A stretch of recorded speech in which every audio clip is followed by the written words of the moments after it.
reschedule or baka nga ang pagpatigil ng impeachment trial ni VP Sara ng Senado. Well, dito sa bidyong ito ay meron tayong dalawang prominent na political analyst, si Ronald Llamas at si Attorney Bueno na magbigay ng paliwanag tungkol dito sa impeachment complaint na naantala, napatigil, kumbaga nga tuluyan na itong matigil dahil sabi nga ni Llamas ay mayroong something like conspiracy at insidious na nangyayari sa Senado.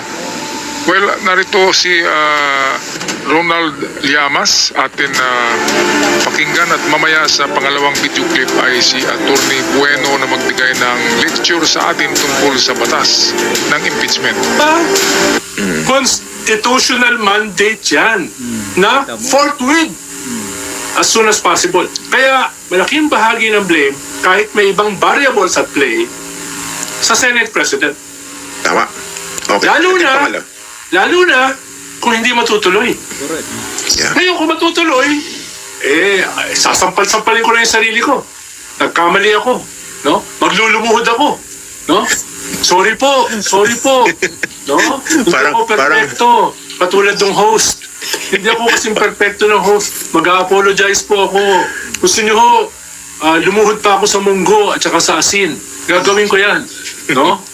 Pero kung talagang hindi matutuloy, ayan, sasabihin mo talaga, there was a malicious, insidious conspiracy from the very start tied to the word forthwith. Ayan. So itong word na forthwith to proceed ay unang nabanggit yan ni Congressman Luistro.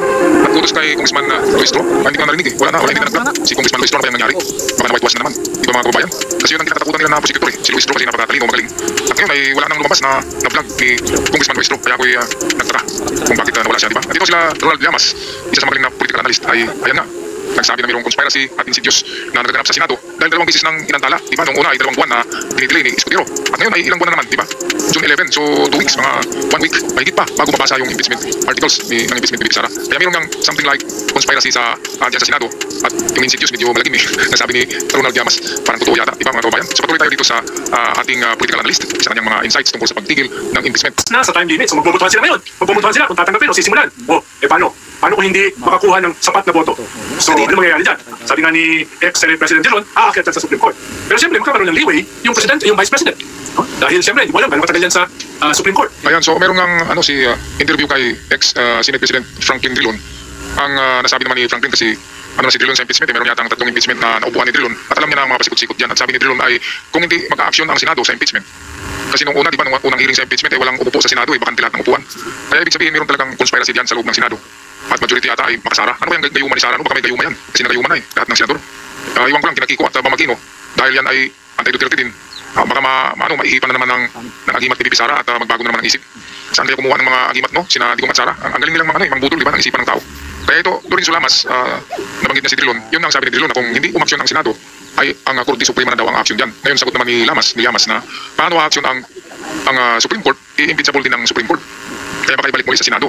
Ngayon, kung ayaw talaga ng Senado umaksyon, sabi naman ni Atty. Bueno ay mamamayan ang taong bayan ang aksyon. Kasi sabi sa ating konstitusyon na forthwith to proceed. Ibig sabihin kapag naumpisa na, na-submit na yung artikulo sa Senado galing sa Kongreso, ang artikulo of impeachment, kung na-submit na ay patuloy na yan. Forthwith to proceed. At yan ay mandato ng konstitusyon sa Senado na mag-impeach ng isang tiwaling opisyal. At kapag hindi nila nagawa yan, meron silang paglabag na seryoso sa saligang batas ng ating konstitusyon. Kaya kung mangyari yan, sino pa bang mag-punish sa mga senador? Sila na yung nasa itaas eh. Sino pa bang nasa itaas ng senador na posisyon, mga kababayan? Alam niyo ba kung sino? Tayo yan, ang taong bayan. Kaya yan mangyayari ang mga revolusyon, ang people's power, kapag ganyan, niurata na ang ating saligang batas mismo ng gumagawa ng mga batas na yan. Which are the House of Senate and House of Congress. Sa pagkakataon na ito, ang Senado ang mayroong pagkakamali. Alright, patuloy tayo dito sa ating magandang talakayan ng mga eksperto, Llamas at Atty. Bueno. No? Tapos yun nga, yung pinapaliwanag natin na mag-create ng technicality para maset yung, hindi predicate yung condition. Yung condition, para yan ay manip in the bud. Tama, pwedeng sabihin ng Supreme Court, teka, pati kami, impeachable pang kami. Diba? Impeachable lang ang aming mga posisyon eh. So bakit kami makikialam dyan? Diba? So magkakaroon ka ngayon ng maliit na constitutional crisis. So sino ba magpapasya? Sino magpapasya? Eh, siyempre sila yung highest court. Sino nga ba? Diba? Tawag nga sa kanila, the gods of battle power. Yeah. Dahil after them, wala na iba. Wala na. No? Dahil iba. Yung sabi nga ni Senator President Drilon, pwedeng magpatuloy yung trial, tapos pag magkaroon ng decision yung Supreme Court, habang nakasampa siya, doon magkakaroon ng decision with finality. Pero pwedeng simulan na. Dahil matagal na yung forthwith na yan eh. No, masyado namang sobra. Huwag naman masyadong sobrahan. Sobra nga diba? Yung ganyang klaseng style bulok, huwag naman sobrahan. Medyo-medyo lang. Ayan. So, tama na yan. Sobra naman itong si Escudero, grabe. Noong unang pagkantala niya, reschedule ang pagbasa ng impeachment complaint. Pagbasa pa lang niya na hindi pa yan yung umpisa talaga. Ay, ini-schedule niya ngayong June 2. Pero ngayon nangyari, nang malapit na ang June 2, 2 araw na lamang, ay sinabi ni Escudero na ipagmaliban dahil meron pa daw babasahin na iba pang mga bills sa Senado. Ano pang bills yan? Yung pinag-usapan naman sa palagi dyan sa Senado ay pera eh. Kaya itong pera ng taong bayan na nilustay, pera natin, pera ng mga taxpayer, bakit hindi pag-usapan, di ba? Bakit hindi tingnan o hanapin ng accountability ni Bibi Sara kung nasaan na yung pera ng taong bayan kasi hindi naman pera niya, hindi pera ni Digong, pera natin yun. Kaya kailangan hanapin natin yun kasi napakalaking pera. Alright, so patuloy tayo itong pangalawang ating video clip courtesy sa atin ni Atty. Bueno. Kudos sa iyo, sir. Ating gagamitin ang iyong video para mas marami ang malinawan tungkol sa batas ng impeachment. Welcome, Atty. Bueno. Ayon po sa ating Artikulo 11, Article 11, Section 3 of the 1987 Constitution, it provides that the Senate has the sole power, exclusive to, no, the exclusive and sole power to try and decide an impeachment complaint. So, Ayan, so ito ang problema. Yung sole power na yan, Senado lang pala, kaya pala isinabit ng Kongreso ang impeachment complaint sa Senado. Dahil sa batas natin sa konstitusyon na sole, nag-iisa ang Senado na magpapagawa ng impeachment trial. Ngayon, dapat retasuhin muli, i-revise ang konstitusyon na pwedeng ang Congress na ang may rights para gagawa ng impeachment trial. Ang Kongreso kasi din pala sa Senado ay mayroong nagaganap na nagkababalaghan kapag bilog ang buwan, di ba? Kapag bilog ang buwan ay naglabasan ang kababalaghan. Bakit ganoon, di ba?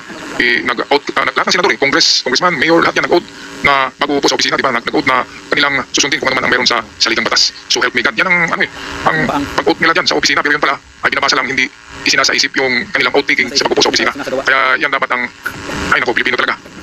Walang mangyari sa Pilipinas kung ganyan ang mga ugali at pag-iisip ng ating mga senador na kaya ang Pilipinas ay hindi umangat dahil sa ganitong mga pag-iisip. Mataas naman ang mga posisyon, di ba, senador? Pero ang pag-iisip ay parang nag-dribble lang ng bulay. Dribble lang. At hindi pinapasa, di ba, parang pinapaikot-ikot lang yung dribble hanggang matapos ang oras. Di ba, mga kababayan? Balik tayo, Atty. Bueno. ito ay isang sistema ng checks and balances sa ating pamahalaan upang ang mga public officials, especially those who are impeachable, ay maging accountable sa ating taong bayan kapag sila ay gumawa ng kalokohan. Winawaldas, ginagastos ang perang ipinagkatiwala sa kanila ng taong bayan. Nagaling sa taxpayers money ito. Pagkatapos ginastos mo daang milyon, pagkatapos hindi mo may paliwanag kung saan mo dinala yan. Tinago mo sa refrigerator nyo at pinalamig doon yung pera at hindi mo may paliwanag sa taong bayan kung saan mo dinala ang mga ginastos mong salapi ng taong bayan. Merong paliwanag dyan, Atty. Si Bibi Sara. Binigyan niya sa mga piatos, di ba? Sa mga chichirya group. Meron ding celebrity group na pangalan, meron ding mga kakanin, meron ding mga gulay, mga prutas, at kung ano-ano pa, di ba, na mga pangalan. Meron mga buy bawang, mga buy aswang. Ay naku, pati si Marian Rivera ay naisama na sa listahan na kung ano-ano magawa lamang na pangalan para maliquidate yung pera. Ay naku, pera ng taong bayan. Sana yung karma. Dapat yung karma ay darating na kagad, hindi na patagaling. Kasi pinaghirapan niya na taxpayers money. Pera yan ng mga magagawang Pilipino na tinakaltas sa sweldo para isweldo sa inyo, pero nagnagaw pa kayo, meron pa kayong sweldo, nagnagaw pa kayo, sobra na kayo, di ba? Ay naku, nasaan na yung karma. Alright, balik tayo sa magandang lecture ito ni Atty. Bueno para sa atin na maintindihan natin itong impeachment case at impeachment trial. If this is going to be the case, what will happen if the Senate will ignore this impeachment complaint? What will happen if they will refuse to act on it? So this is going to be a direct hit on the provisions of the 1987 Constitution. Ito po ay isang seryosong paglabag sa mga probisyon ng ating saligang batas. Dahil sabi ko nga kanina, maliwanag, crystal clear. Kinakailangang agad-agad kumilos ang Senado na mag-conduct na impeachment trial kapag natanggap na nila ang isang impeachment complaint duly endorsed by the House of Representatives. Pero dito sa ating ehemplo, hindi ho kumilos yung ating Senado. So what is going to be the accountability of the Senate? Ang isang problema dito ay although the 1987 Constitution mandates the Senate to forthwith act on the impeachment complaint, the problem is that there is no corresponding penalty na pwedeng ma-impose sa ating Senado. Senado who refuses to act on the impeachment complaint. Kaya pala malaki ang ulo ng mga senador dahil walang penalty. Walang makukulong sa kanila kahit na hindi sila umaksyon sa impeachment complaint, which is hindi pwede. Kasi ayon pala sa batas, kapag na-endorso na ng Kongreso ang impeachment complaint, impeachment article sa Senado, ay dapat pala aksyonan kagad. Yun yung word na ginamit na forthwith to proceed na ginagamit. Kaya meron kagad direct hit sa provision. Seryosong paglabag ng ating saligang batas ng konstitusyon ng mga senador na allied ng mga Duterte. Grabe no? Nasaan yung alyansa? Diba si Tito Sin, bumaliktad kagad. Naging senador lang, bumaliktad na. Iwan ko lang kinalito-lapit, diba? Yung iba. Grabe, mga nagtraitor eh. Imbis na makagobyerno ay pagdating sa butuan, doon sila bubuto kay Bibi Sara. Pero pagdating sa eleksyon, ang nadala sa kanila, mga alyansa at realista. Grabe ang politika sa Pilipinas, no? Talagang padrino system. Grabe. Alright, so balik tayo dito sa palagay ko, professor yata ito sa School of Law, si Atty. Bueno. Magaling magpaliwanag kaysa iba na napanood ko ng mga channel ng mga attorney. Ito yung maliwanag, sabi nga niya, crystal clear eh. Maliwanag pa sa sikat ng araw. Ang paliwanag. Alright, balik tayo kay Atty. Bueno. There is no express provision under the 1987 Constitution kung sila ba ay parurusahan ng batas. So, taong bayan siguro ang dapat magparusa dito. Magkakaroon dito ng political accountability. Tama. Ang mga senador, Taong bayan. in case they will not act on it. So, hindi po malinaw sa ating saligang batas kung anong klaseng parusahan dapat matanggap ng mga senador na hindi umaksyon sa isang impeachment complaint. Well, ito ang dapat gawa ng bill o batas, bagong batas ng Kongreso. Ang Kongreso ang unang nagawa niyan. Ang batas ngayon, nagawa ng batas na parusahan ng mga senador na hindi umaksyon kung nag-abstain kapag mayroong impeachment trial na mangyayari. At kapag tinatagal nila kasi hindi nila ginamit yung court with to proceed, ang ginamit nila ay delay tactics, killing time tactics ang ginamit nila. Para magkaroon ng leeway, si Bibi Sara, ibig sabihin ng leeway, magkaroon pa siya ng mga ibang paraan at ariglo para sa makalusot sa impeachment na ito. Kasi wala nang lusot eh. Kaya ginagawa niya na lahat para tumulong na yata ang Senate dyan sa pag-ariglo, di ba? Kaya gusto na magpag-gira ng China para pati ang impeachment na yan ni Bibi Sara ay maano na rin yan, malimutan tuloy. Dahil kung may gira ay wala na kahit utang wala na eh.